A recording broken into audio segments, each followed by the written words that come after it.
غليظ القلب لانفضوا من حولك صدق اللہ مولانا العظیم۔ بارگاہ رسالت معاب صلی اللہ تعالی علیہ وسلم میں درود پاک کا ہدیہ پیش کریں۔ اللہم صل علی سیدنا و مولانا محمد معدن الجود والکرم وآلہ واصحابہ الکرام وابنہ الکریم وبارک وسلم صلاة دائمة سرمدا ابدا۔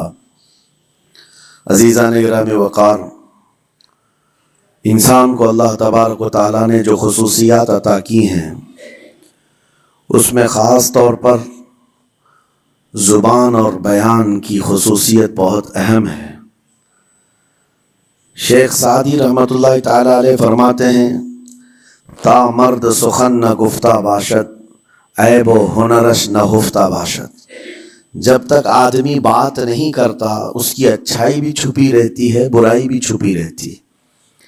انسان اپنے کلام سے، اپنی بات سے سمجھ میں آ جاتا ہے کہ کس کیٹیگری کا ہے، کس لیول کا ہے۔ اس کی گفتگو کے آداب اس کی حقیقت بتاتے ہیں، بلکہ یہاں تک کہ اس کے نسب کا بھی پتہ لگا لیا جاتا ہے اور اس کی تربیت کا بھی اندازہ ہو جاتا ہے۔ حضرت لقمان حکیم سے پوچھا گیا نیکی کس کا نام ہے، تو آپ نے فرمایا دو چیزیں اور بہت چھوٹی ہیں۔ نیکی دو چیزیں ہیں جو بہت چھوٹی ہیں۔ کہا کیا ہے؟ کہا کہ ملاقات میں لوگ اپنے بھائیوں سے مسکرانا اور نرم گفتگو کرنا۔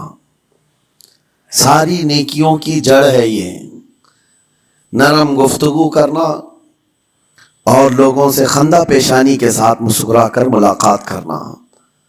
لیکن میرے عزیزو، یہ دو چیزیں بناوٹی تو بہت سارے لوگوں کے ساتھ آ سکتی ہیں، اخلاق تصنع جس کو کہتے ہیں، تکلف کے ساتھ بہت سارے لوگوں کے ساتھ آ سکتی ہیں، لیکن حقیقت میں جس انسان کی طبیعت میں یہ دو چیزیں ہونی چاہیے وہ کب سمجھ میں آتی ہیں؟ اس وقت مولا علی کرم اللہ وجہہ الکریم نے فرمایا کسی انسان کو اس کی حقیقت دیکھنا ہو تو غصے کے عالم میں اسے دیکھو۔ وہ اپنے آپے سے باہر ہوتا ہے یا اپنے مزاج کے خلاف کس طرح بات کو سن کر کے تحمل رکھتا ہے۔ سب سے بڑا پہلوان وہ ہے جس نے اپنے غصے کو کنٹرول کیا اور اپنی زبان پر قابو پا لیا، ورنہ یہ وہ لمحہ ہے جب انسان پھٹ پڑتا ہے، جو دل کے اندر ہے سب کہہ جاتا ہے۔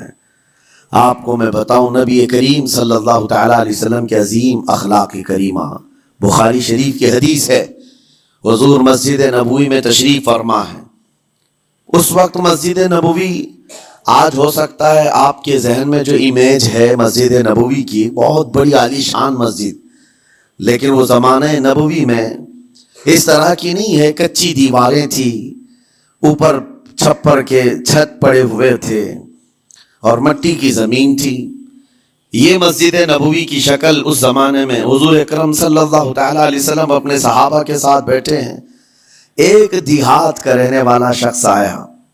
ایک بات یاد رکھیں کہ دیہات میں، گاؤں میں رہنے والوں کے اخلاق اور تمیز میں بڑا فرق ہوتا ہے، ان کے ہاں آداب کی کمی ہوتی ہے۔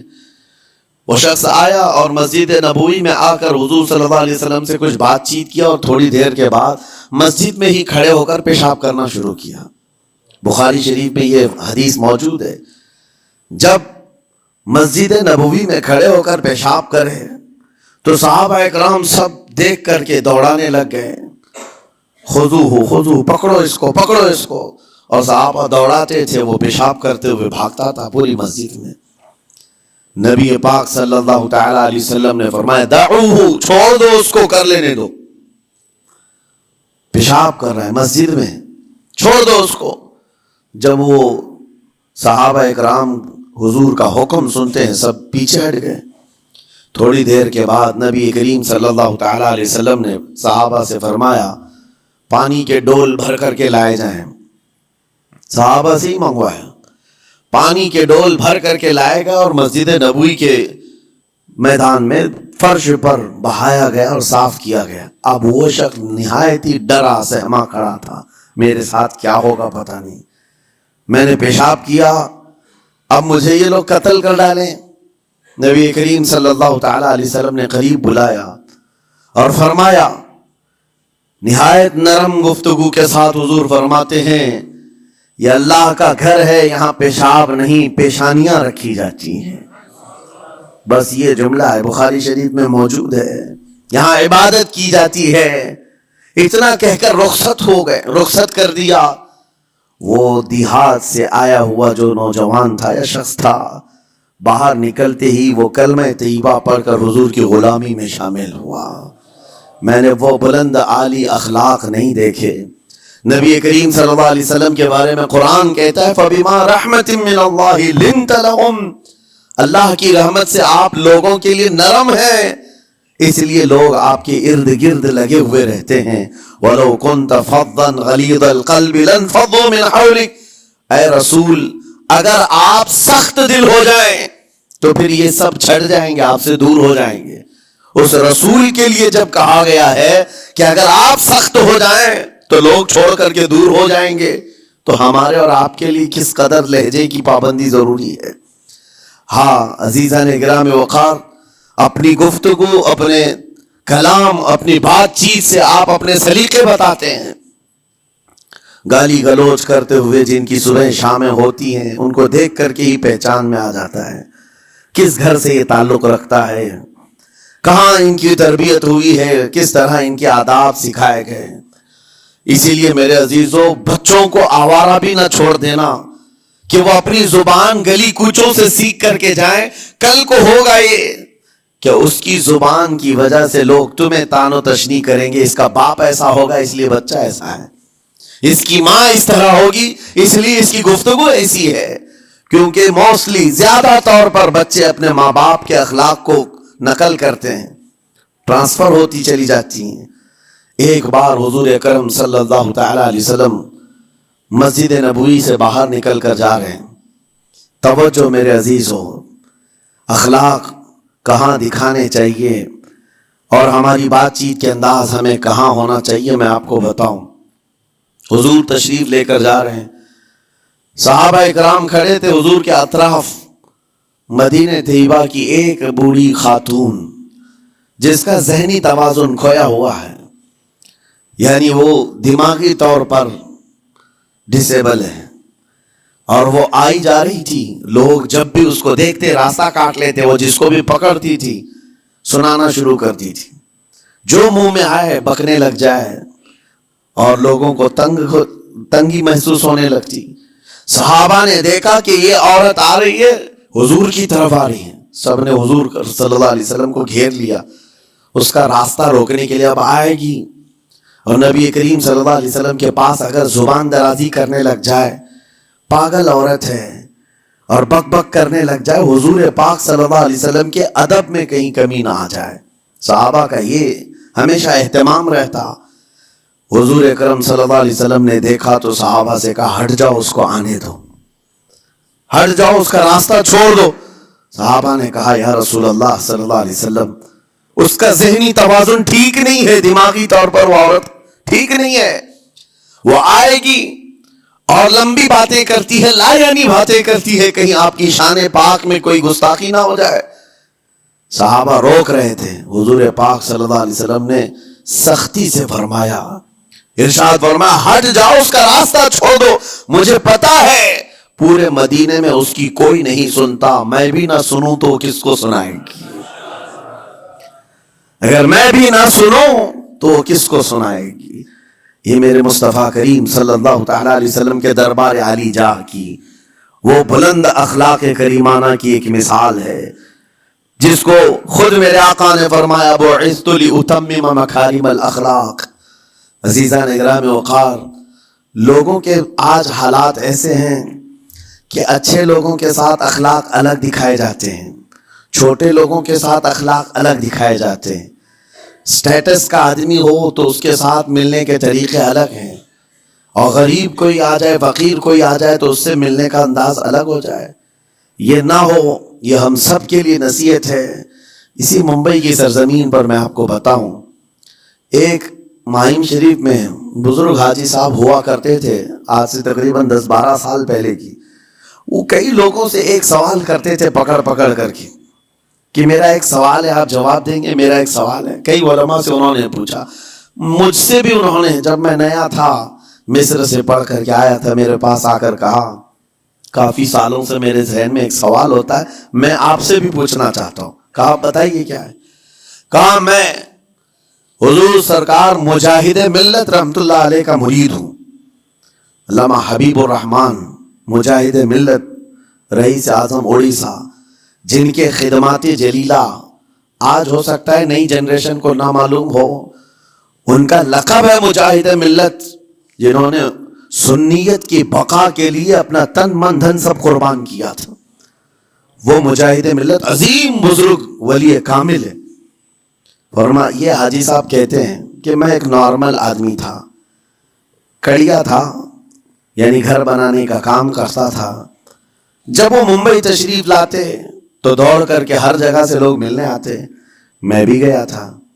اور اس وقت میں جوان تھا. حضور مجاہد ملت رحمت اللہ علیہ کی بات وہ بتا رہے ہیں کہ لوگ لائن لگا کر کے مصافحہ کر رہے تھے، مل رہے تھے. جب مل رہے تھے تو پھر میرا نمبر آیا، میں ملنے کے لیے گیا. بزرگوں کے سب ہاتھ چومتے ہیں، یہ ہمارے سنیوں کے طریق ہیں. ادب، علماء ذوی احترام کے ہاتھوں کا بوسہ لینا یہ مستحسن ہے، یہ ہمارے آداب میں سے، معمولات اہل سنت میں سے. تو جب سب لوگ ان کے دست بوسی کر رہے تھے، ہاتھ چوم رہے تھے، میں بھی قریب گیا. اور جب میرا نمبر آیا، میں ہاتھ چومنے کے لیے گیا تو انہوں نے میرا ہاتھ لے کر خود ہی چوم لیا. وہ بزرگ عالی جاہ ولی کامل جن کو دنیا مجاہد ملت کہتی ہے، میرا ہاتھ انہوں نے چوم لیا. اور میرے اندر ایسی پشیمانی تھی کہ میں کیا کروں، سمجھ میں نہیں آیا. میں ایک معمولی سا کڑیا، اور کہاں ان کا مقام، کہاں میرا. تو اس کے بعد وہ اس بے چینی میں رہتے تھے کہ ایسا کیوں کیا، ایسا کیوں کیا، کیونکہ پوچھنے کا موقع ہی نہیں ملا. ایک بزرگ تھے، انہی کے خلیفہ تھے حضور مجاہد ملت کے، انہوں نے اس کا جواب دیا. میرے عزیزو، کیا بہترین جواب تھا. حضرت مجاہد ملت رحمت اللہ تعالی علیہ یہ چاہتے تھے کہ ہزاروں لوگ ہماری تعظیم کرتے ہیں تو کہیں ہمارے دماغ میں بادشاہت کا خیال نہ آئے، ہم غریب اور فقیر کا ہاتھ چوم کر اپنے نفس کی مخالفت بھی کرتے ہیں. اخلاق کریمانہ دکھانے کے لیے اسٹیٹس والوں کے ساتھ ہی نہیں، غربا فقراء کے ساتھ بھی وہ اخلاق ہوں. نبی کریم صلی اللہ تعالی علیہ وسلم کے وہ آداب آج اگر آپ اپنا لیں، بہت ساری کڑوی چیزیں ویسی ختم ہو جائیں. آج ممبئی کی سرزمین پر سب سے بڑا یہ چیلنج ہے بات کرنے میں. نوجوانوں کے تو آج پارے چڑھے ہوئے ہوتے ہیں، ان سے کوئی بھی بات کر لے، جس تیور میں یہ بات کرتے ہیں ایسا لگتا ہے کہ ابھی لڑائی ہو جائے گی، ابھی جھگڑا ہو جائے گا. اس کی عادت سی بن گئی ہے. آپ کو پتا ہے فرمایا گیا، عربی کا قول ہے، جراحت السنان لها التیام ولا یلتام ما جرح اللسان. تلوار سے، چاقو سے دیا ہوا زخم سوکھ سکتا ہے، زبان سے دیا ہوا زخم کبھی نہیں سوکھتا.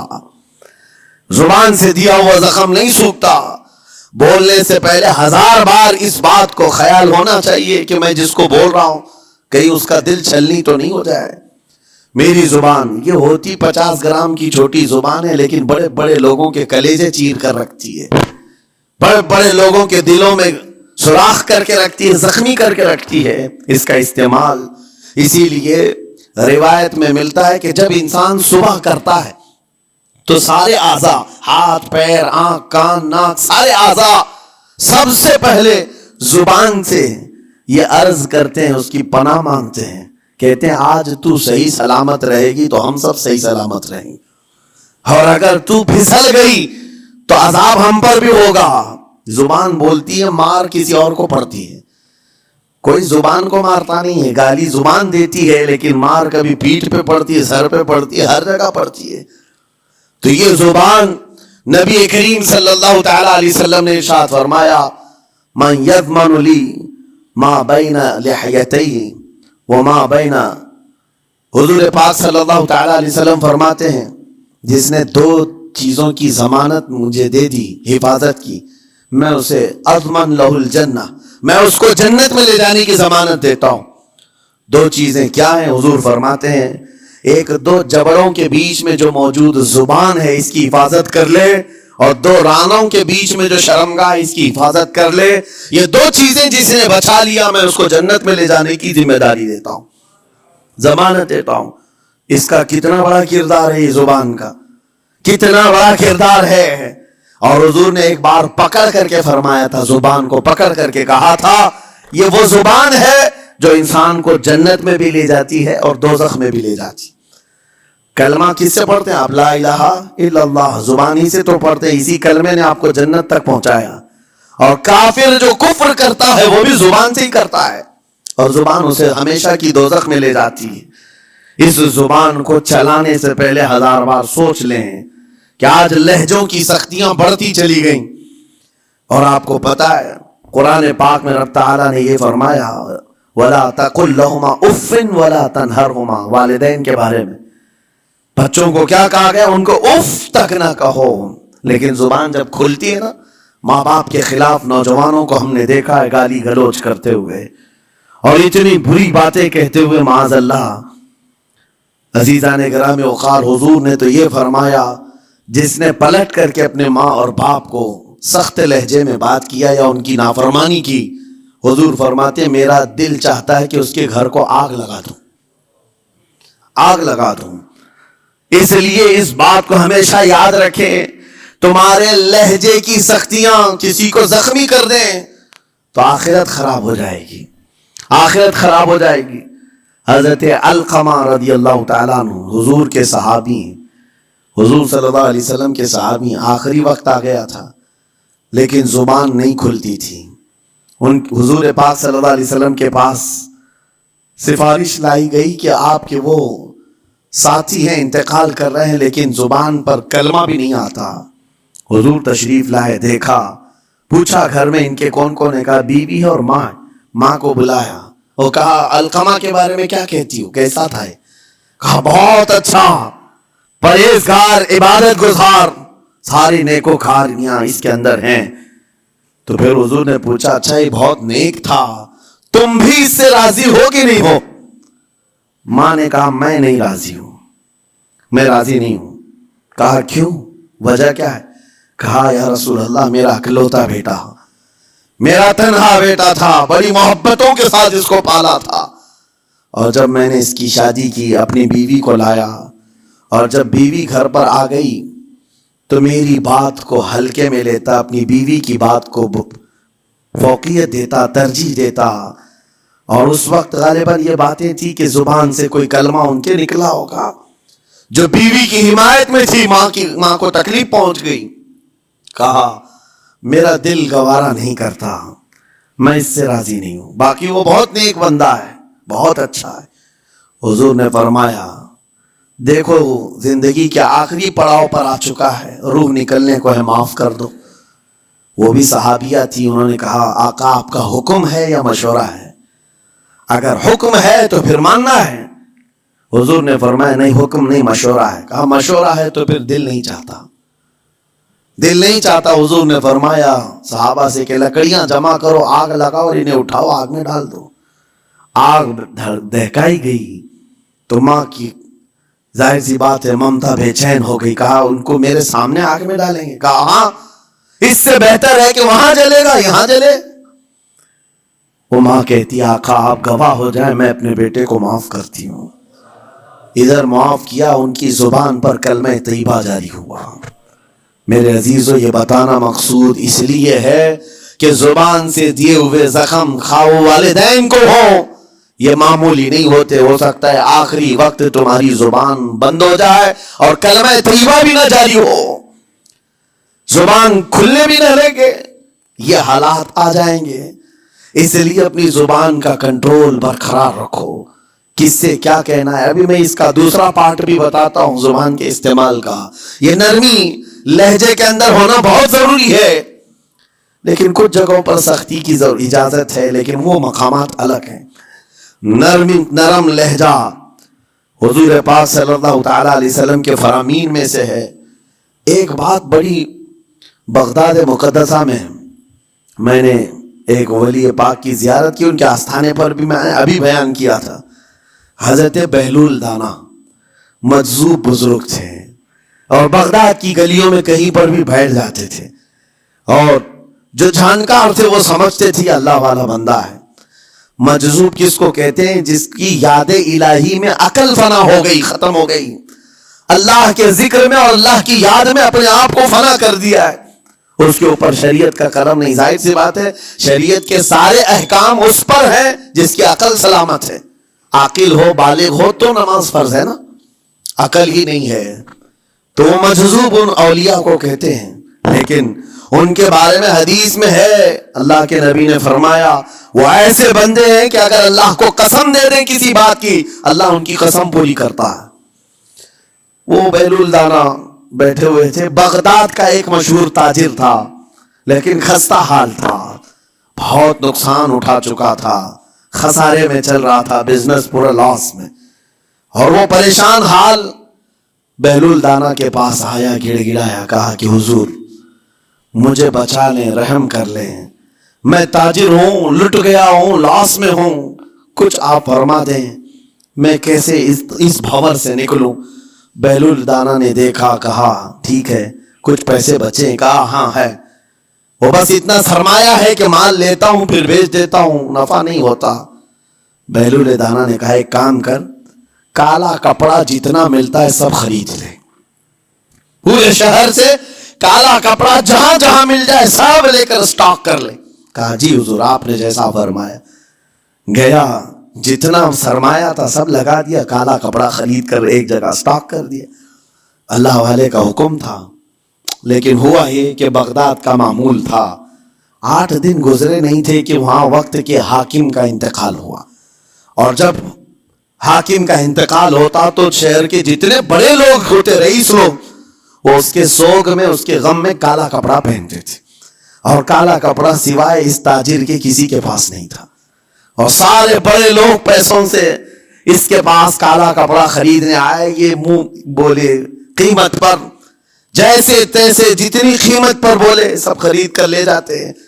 اور پل بھر میں, ایک دن کے اندر وہ بہت بڑا کروڑ پتی بن گئے, بہت مال آ گیا. یہ بات یاد رکھیں, اللہ مال دیتا ہے, اس کے بعد پھر آزمائش بھی ہوتی ہے. مال اتنا آ گیا, اب لے کر کے مستیاں تھیں, چند دن گزرے. ظاہر سی بات ہے مال کو بڑھانے کی تمنا ہر ایک کی ہوتی ہے, کوئی یہاں پر اینڈ کرنے والا نہیں ہے دنیا میں, چاہے اس کا بزنس اربوں پر بھی پہنچ جائے, اسے آگے پہنچنا ہے. چند دن گزرے تھے, 8-10 دن, پھر آیا حضرت بہلول دانا کو ڈھونڈتے ہوئے. ایک جگہ میدان میں یہ مجذوب بزرگ بیٹھے مل گئے. آیا اور کہا او دیوانے بتا اب کیا خریدوں, پیسہ بہت ہے ابھی میرے پاس, بتا دیوانے اب کیا خریدوں. انہوں نے دیکھا, کہا کہ لہجہ تو بدلا ہوا ہے, پیسہ بہت زیادہ تھا. کہا کہ ٹھیک ہے کوئی بات نہیں, اللہ والوں کو ان سب چیزوں سے کوئی لینا دینا نہیں. آپ نے کہا مال جتنا ہے تیرے پاس سب لے کر کے خربوز خرید لے, تربوز خرید لے, جس کو کلنگڑ کہتے ہیں, تربوز پورے خرید لے. اس نے کروڑوں کی جائیداد پورے تربوزوں میں لگا تھی, سب تربوز خرید کر سٹاک کر دیا ایک جگہ. اور اس کے گمان میں یہی تھا کہ چند دن گزریں گے, کوئی ایسا ہی حادثہ ہوگا جب تربوز منہ مانگی قیمت پہ لوگ خریدیں گے اور میں بیچوں گا. پورا مال تربوز میں لگایا, 2 دن 4 دن 6 دن 8 دن گزرے, کوئی حادثہ نہیں. ادھر تو تربوز سڑنے لگے, وہ تو زیادہ دن سٹاک نہیں کیے جا سکتے, سڑن شروع ہو گئی. پھر تھوڑے دنوں کے بعد پورے کے پورے سڑ گئے, کروڑوں کا مال تربوز میں سڑ کے چلا گیا. وہ بیچ بھی نہیں سکا, کچھ نہیں کر سکا, واپس چیختا چلاتا اسی حالت میں آیا, پہلے سے بھی زیادہ بدتر حالت میں آ گیا ہوں. دوڑتے ہوئے آیا, حضرت بہلول دانا کو ڈھونڈتے ہوئے. کہاں ہیں وہ؟ اسی جگہ بیٹھے ہوئے مٹی میں بیٹھے رہتے تھے. قریب آیا اور کہنے لگا کہ آپ نے میرے ساتھ ایسا کیوں کیا بہلول؟ بہلول دانا نے کہا کیا ہوا؟ کہا میں تو لٹ گیا, تربوز میں پیسے لگائے آپ کی وجہ سے اور پورے سڑ گئے. بہلول دانا نے کہا میں نے تو کچھ نہیں کیا, پہلے تو تجھے نفع ملا تھا وہ تیرے لہجے کی وجہ سے, اب خسارہ ہوا ہے تیرے لہجے کی وجہ سے.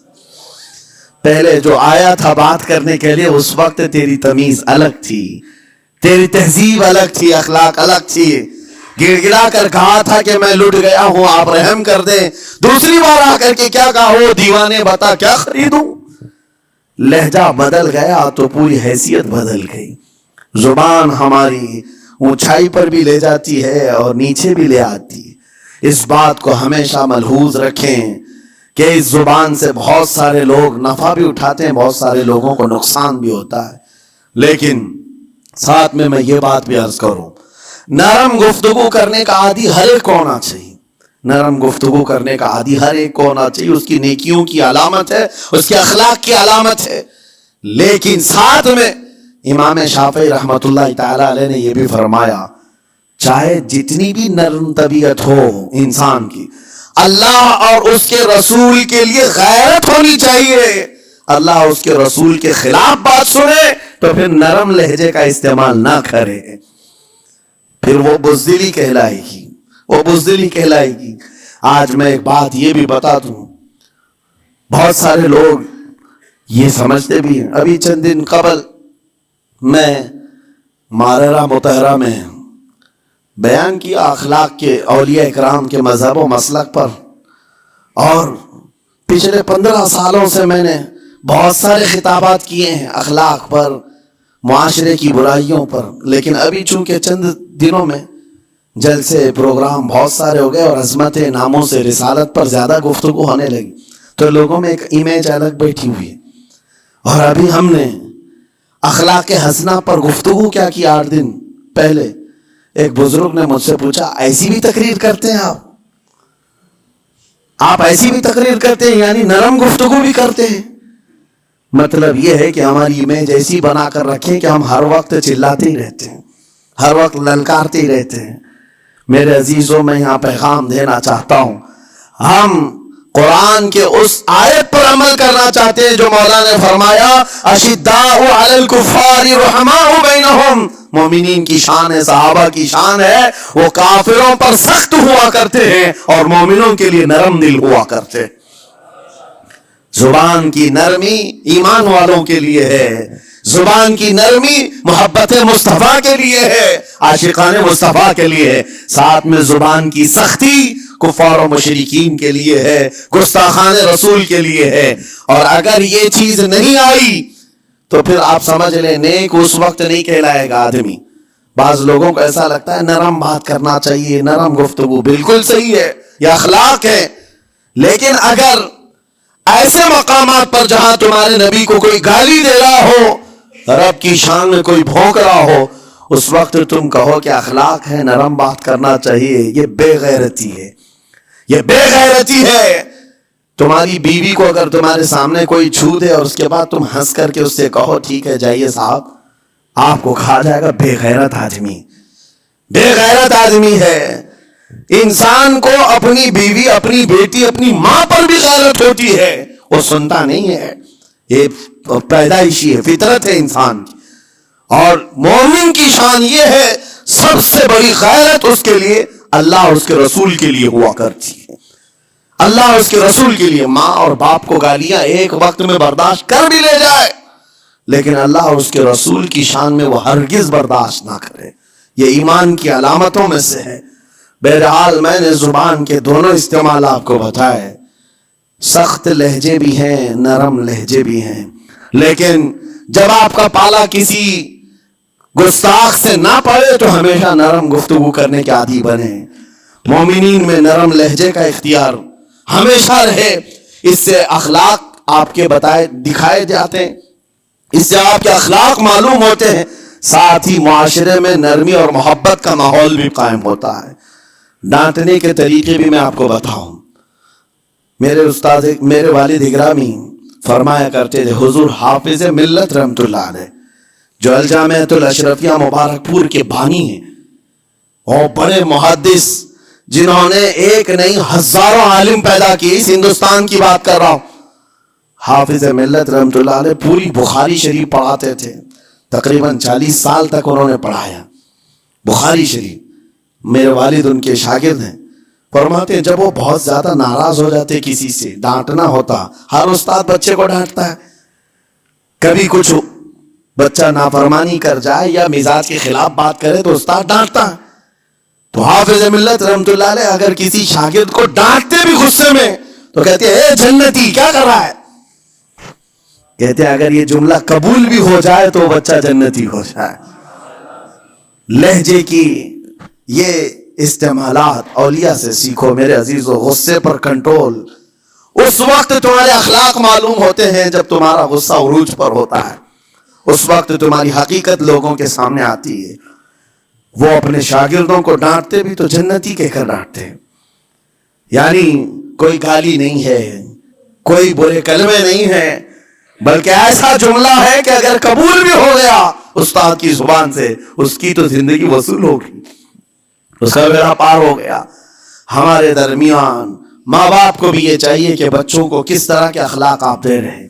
گفتگو کرنے کے متعلق قرآن میں اللہ تعالیٰ نے آداب بتائے ہیں. جب آپ گھروں کے اندر موجود ہوں تو بچوں کے سامنے کس طرح کی گفتگو کیا کریں گے, کیسی بات کریں گے. شوہر اور بیوی جس طرح کی باتیں کر رہے ہیں بچے کے دماغ میں وہ پورا کا پورا چھپتا ہے, ٹرانسفر ہوتا ہے.